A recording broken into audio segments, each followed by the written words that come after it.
শব্দ শুনিছেনে? কিমান জৰজৰীয়া হৈছে। এইবিধ হৈছে নাৰিকলৰ চিৰা। এই চিৰাবিধ কেনেকৈ জৰজৰীয়াকৈ বনাব পাৰি তাৰেই আজি ৰেচিপি ভিডিঅ'টো লৈ আহিছোঁ। আৰু এই চিৰাবিধ প্ৰসাদ হিচাপেও ব্যৱহাৰ কৰিবলৈ পাৰি। নমস্কাৰ, মোৰ আখললৈ আপোনালোক সকলোকে পুনৰবাৰ স্বাগতম জনাই আজিৰ ৰেচিপি ভিডিঅ'টো আৰম্ভ কৰিবলৈ লৈছোঁ। নাৰিকলৰ চিৰা বনাবলৈ এয়া এটা নাৰিকল এই ধৰণেৰে কাটি লৈছোঁ আৰু নাৰিকলৰ ওপৰত লাগি থকা এই কলা বাকলিটো কাটি দিব লাগিব।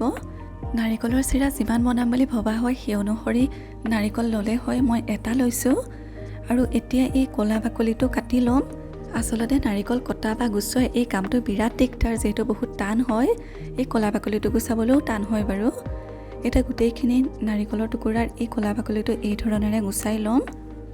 আচলতে নাৰিকল খাবলৈহে ভাল, কিন্তু এই কামখিনি বিৰাট কষ্টকৰ হয়। এয়া বাকলিখিনি গুচাই ল'লোঁ। এতিয়া এইখিনি ভালকৈ ধুই ল'ম আৰু এয়া নাৰিকলখিনি ভালকৈ চফাকৈ ধুই ল'লোঁ। এতিয়া এইখিনি পিচিব লাগিব। এয়া তাৰ কাৰণে লৈছোঁ এখন পিহনা।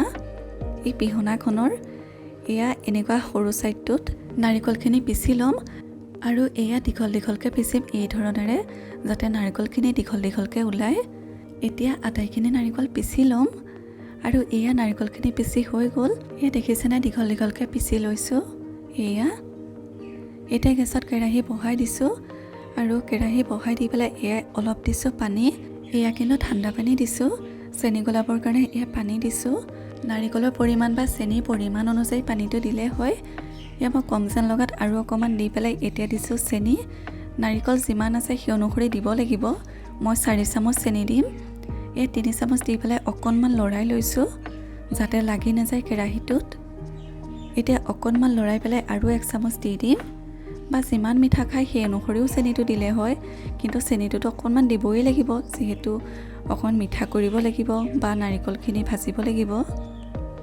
এতিয়া এয়া চেনিখিনি সম্পূৰ্ণকৈ গলি যোৱালৈকে লৰাই থাকিম আৰু ফ্লেমটো ল' টু মিডিয়ামৰ ৰাখিলে হয়। আৰু পানী অকণ কম যেন লগাত এয়া পানী অলপ দি দিছোঁ। এতিয়া আটাইখিনি ভালকৈ লৰাই থাকিম। এয়া চেনিখিনি গলি আহিবলৈ লৈছে। এতিয়া আৰু অলপ চেনিখিনি গলিব লাগিব।